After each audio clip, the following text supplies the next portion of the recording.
बलांगीर जिला टिटलागढ़ भटली पर्यंत श्याम बाबा निशान एवं प्रभु हनुमान निशान नहीं दुई भक्त श्री भरत कुमार जैन सुपुत्र रोहित जैन एवं स्वर्गत फूलचंद्र वर्मा सुपुत्र गणेश वर्मा टिटलागढ़ बड़मार सैंतला देवगां बलांगीर लोईसिंघा सालेभंटा दुर्गापाली बरपाली बरगड़ दे भटली पर्यंत पदयात्रा करने नहीं सूचना देइछंती। एही निशान गुड़िक टिटलागढ़ डिम्पल जैन प्रस्तुत करथिबा बेले बाबा मुंड बरगड़ सुनील शर्मा आनिथिबा सूचना देइछंती डिम्पल जैन। एनी टिटलागढ़ राधाकृष्ण मंदिर एक भव्य स्वागत संबर्धना दियाजिबा सह एक भक्तिमय परिवेश टिटलागढ़ सहर रे बाबा श्यामजी हनुमान निशान ने भजन कीर्तन सहित आध्यात्मिक परिवेश सहर परिक्रमा करा जायछि। 5 दिन धरी पदयात्रा करी दुई पथचारी टिटलागढ़ 22 तारिख रे बाहरी भटली रे 27 तारिख रे पहुंचीबा लक्ष्य रखिछंती। प्रथम रात्रि सैंतला रे द्वितीय रात्रि बलांगीर रे पहुंचीथिबारु टाउन थाना सम्मुख रे थाना अधिकारी अवनी साहू नेतृत्व रे एक भव्य स्वागत संबर्धना दिया जायथिला। परे पुणी पदयात्रा रे बाहरी थिले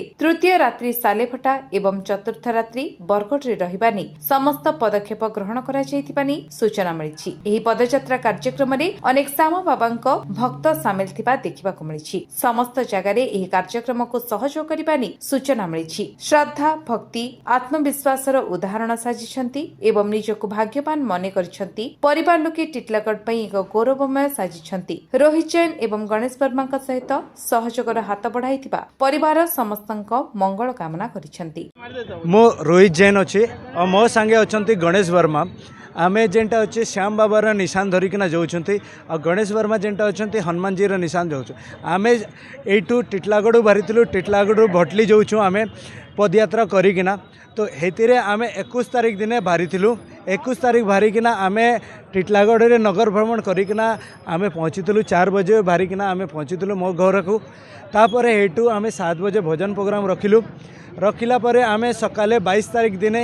आमर भटली धाम लगी बाहरीचु बाहरला बेले आमे रास्ता रे मझे 4 बजे बाहरिकिना आमे बड़माल डिफेन्स रे अटकिकिना आमे फिर हेने टिके विश्राम करिकिना तापर फिर बाहरिलु सतला लगी सतला रे आमे पहुँचलु 7 बजे करीबन आउ 7 बजे पहुँचिकिना हेने भोजन प्रोग्राम रखाला हेने फिर आमे रात्रि रे विश्राम कलु विश्राम कला परे आमे फिर देगारे आसलु देगारे टिके अटकिकिना फिर आमे बलांगीर लगी बाहरिकिना आज 23 तारिख दिन आमे बाहरीचु तापर आमे 23 तारिख बारे काली 24 तारिख दिन आमे एटू बाहरीबा लोईसिंगा जीवा लोईसिंगा नु फिर आमे चेरुपाली रे हेने अटकीबा चेरुपाली नु तापर फिर नेक्स्ट डे रे आमे चेरुपाली रू डुंगरीपाली जीवा डुंगरीपाली नु बरपाली रे नाइट स्टे करबा तापर बरगड़ रे नाइट स्टे करबा तापर फिर आर्क दिन आमे भटली रे ए बाबार निशान के अर्पित करबा और हेने अर्पित करिकिना बाबार आशीर्वाद नेबा आमे चालिकिना 2 जन अछंती मु अछि और मोर संगे अछंती गणेश वर्मा अछंती आमे 2 जन अछु। आमर सेवा सदन बोलिकिना आमर इने अच्छे हेने आमे अटकीबा आ इने आम बलांगीर थाना रे आमके इने प्रशासन करिकिना आमके बाबार देखिकिना एटी पूजा करिले आ आमके भी सम्मान करिले। बलांगीर अंजु पृष्ठ रिपोर्ट विश्व विजय न्यूज ओडिशा।